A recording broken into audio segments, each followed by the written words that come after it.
السلام علیکم۔ امید کرتی ہوں کہ آپ سب خیر خیریت سے ہوں گے۔ آج میں آپ لوگوں کے لیے لائی ہوں ایک ڈراؤنی کہانی جس کو سننے کے بعد آپ لوگوں کے احسان خدا ہو جائیں گے۔ تو چلو بغیر دیر کیے کہانی کی طرف بڑھتے ہیں۔ ایک دفعہ کا ذکر ہے، 4 دوست تھے، ان کو آپس میں بہت محبت تھی۔ وہ چاروں ایک دوسرے پر جان چھڑکتے تھے۔ ان چاروں میں ایک ہی بات مشترک تھی، ان چاروں کے ماں باپ نہیں تھے۔ انہوں نے ایک ہی یتیم خانے میں پرورش پائی تھی۔ ان چاروں میں بھائیوں کی طرح محبت تھی۔ ایک کا نام علی، ایک کا نام احمد، ایک کا نام عاصم اور ایک کا نام زاویار تھا۔ علی بہت ہی نیک طبیعت اور ملنسار تھا اور سب کو جوڑ کر رکھنے والا تھا۔ اس کے برعکس احمد زیادہ گھلتا ملتا نہ تھا اور احمد کو چشمے بھی لگے ہوئے تھے۔ پھر آتا ہے عاصم۔ عاصم چھوٹی چھوٹی چیزوں سے ڈر جاتا تھا۔ عاصم تو چھپکلی کو دیکھ کر بھی زوردار چیخ مار دیا کرتا تھا۔ پھر باری آتی ہے زاویار کی۔ زاویار نہایت دلکش تھا اور پڑھائی میں ہمیشہ اول آتا تھا۔ زاویار میں بس ایک ہی خامی تھی، اس کو ہر چھوٹی چھوٹی چیز سے الرجی ہو جاتی تھی، خاص طور پر گیندے کے پھولوں سے اور مونگ پھلی سے۔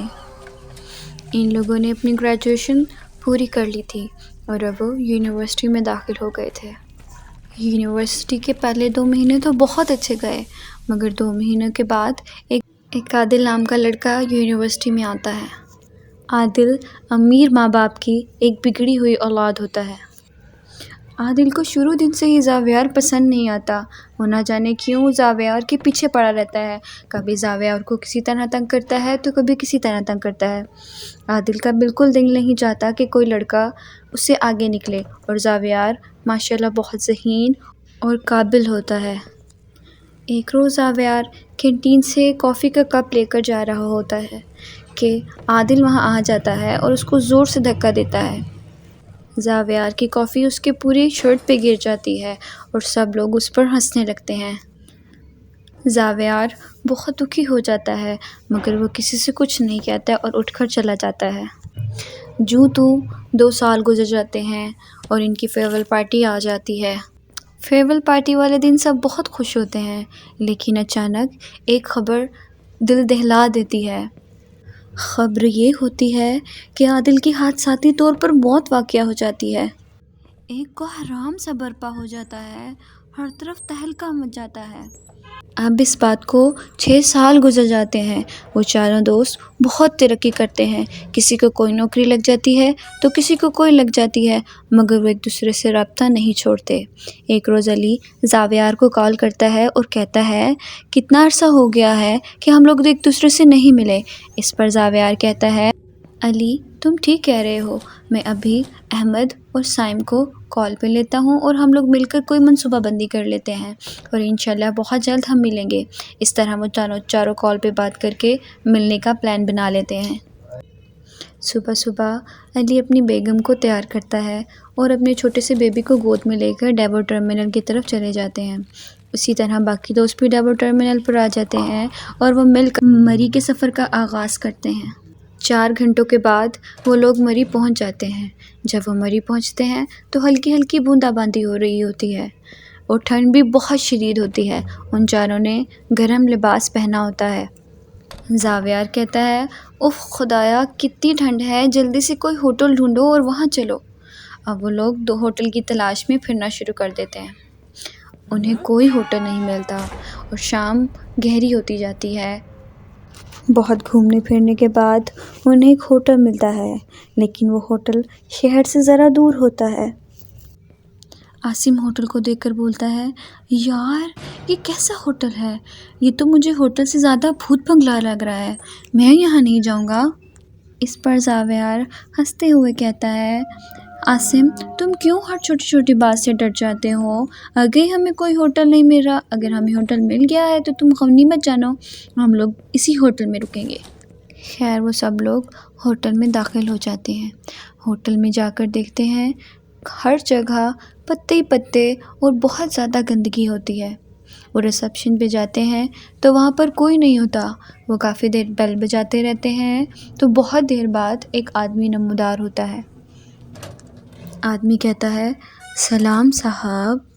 اس پر علی کہتا ہے ہم لوگ بہت تھک گئے ہیں، ہمیں 3 روم چاہیے۔